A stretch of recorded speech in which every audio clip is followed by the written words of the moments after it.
Most people subscribe to financial apps for one emotional reason: stress. They're worried about overdrafts, late bills, emergency expenses, or running out of money before payday. And that's exactly why apps like Albert Genius have exploded in popularity. But here's the truth no one tells you. A subscription only becomes useful if it actually changes your financial situation in a meaningful way. Otherwise, it's just another monthly charge quietly draining your account. In this video, I'll explain what Albert Genius actually does, who benefits the most from it, the biggest mistakes users make after subscribing, and whether the monthly fee is genuinely worth paying in 2026. And later, I'll show you the one type of user that usually gets the most value from Albert Genius long term. So let's get straight into it. First, what is Albert Genius? Albert Genius is the premium subscription layer inside the Albert app ecosystem. Depending on the current version of the platform, it may include features related to budgeting insights, financial tracking, automated savings tools, and cash advance functionality tied to account eligibility. Sounds useful. But here's the problem. Many people subscribe without asking a critical question first. Will I actually use these features consistently? That question matters enormously. Because financial apps only create value when they actively improve behavior or solve real problems repeatedly. Now, let's make this practical. Imagine Jake downloads Albert because he needs emergency cash flexibility one stressful weekend. He signs up quickly for Genius Access. But after the initial crisis, he barely opens the app again. At that point, the subscription becomes a recurring expense with limited real-world benefit. Now compare that to Alex. Alex actively tracks spending, monitors bills, uses budgeting insights regularly, and occasionally benefits from emergency cash access during temporary shortfalls. For Alex, the subscription may feel significantly more worthwhile. That difference is everything. Now here's where most people fail. They focus entirely on cash advances while ignoring the broader purpose of the app. This is important, because cash advances alone do not automatically justify a recurring monthly fee for every user. Now in a minute, I'll show you the easiest way to decide if Genius is actually worth paying for in your situation. But first, let's talk about the feature most users care about most: cash advance access. This is where Albert attracts attention quickly. The idea of accessing emergency money before payday sounds incredibly appealing when bills are piling up or unexpected expenses appear suddenly. And honestly, short-term flexibility can absolutely help during temporary financial pressure. But here's where things get interesting. Cash advances are most useful for timing problems, not long-term income problems. That distinction matters enormously. For example, imagine John gets paid Friday, but needs money Wednesday for a car repair. A temporary advance might genuinely help. That would. But if John relies on advances every single pay cycle because expenses constantly exceed income, the underlying financial issue remains unresolved. This is where many users misunderstand fintech apps completely. Now let's discuss the budgeting side because this area often gets overlooked. Some users genuinely benefit from seeing spending categories, subscription tracking, and account insights more clearly. And honestly, financial awareness alone can improve habits dramatically for certain people. For example, Alex realizes through spending tracking that food delivery and impulse purchases are quietly costing hundreds every month. That visibility may save more money than the subscription costs. That's real value. Now here's where most people fail again. They subscribe expecting the app itself to magically fix financial stress automatically. No app can do that. Technology can support better habits, but it cannot replace discipline, planning, or income growth. That's the hidden reality many people avoid discussing. Now let's talk about another major factor: convenience. This matters more than many viewers realize.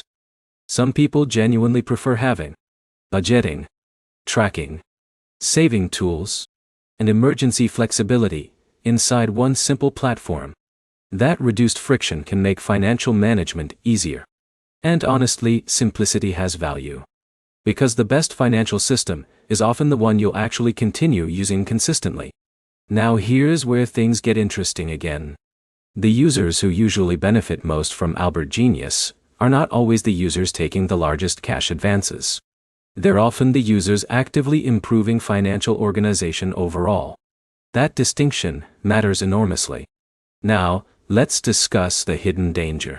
Subscription stacking. This is becoming a massive issue in 2026. People quietly accumulate streaming services, AI subscriptions, fitness apps, delivery memberships, and finance app subscriptions. Individually, each one feels manageable. Combined, they become expensive surprisingly fast. This is why every recurring fee deserves intentional evaluation. Now here's the simple test I mentioned earlier. Ask yourself 3 questions. Am I actively using the app weekly? Am I receiving measurable value beyond occasional emergencies? And would canceling this subscription genuinely reduce my financial organization or flexibility? If the answer is mostly no, the subscription may not be worthwhile for your situation. Simple. Now here's where most people fail once again.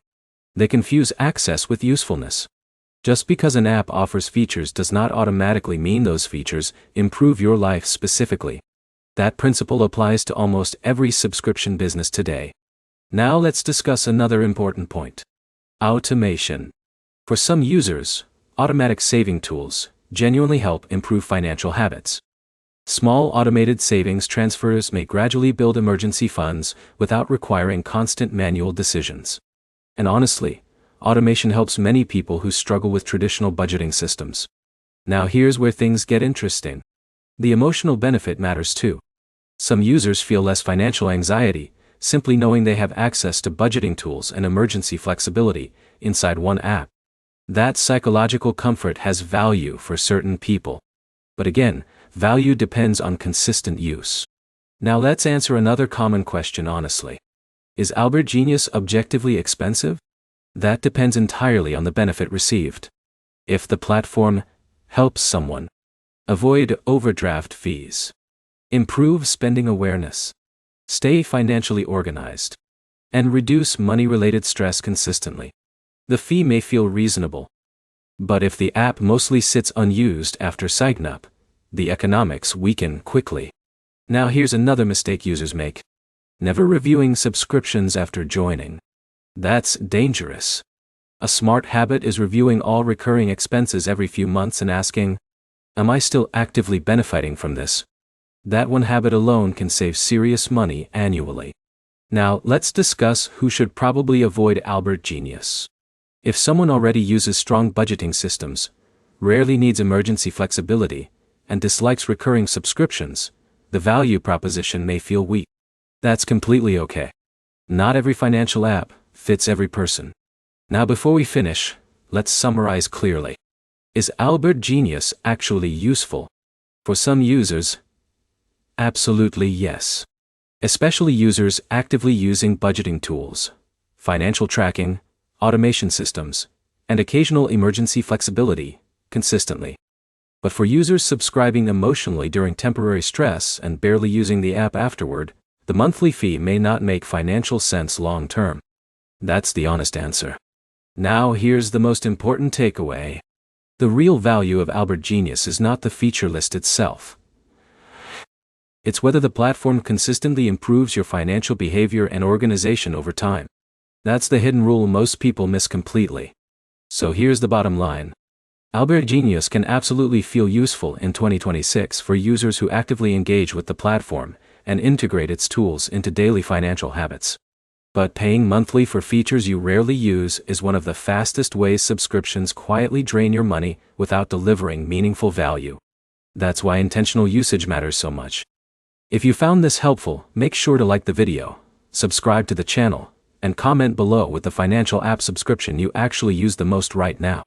And if you want, I can also compare Albert Genius directly against Rocket Money Dave and Empower for overall value and budgeting features.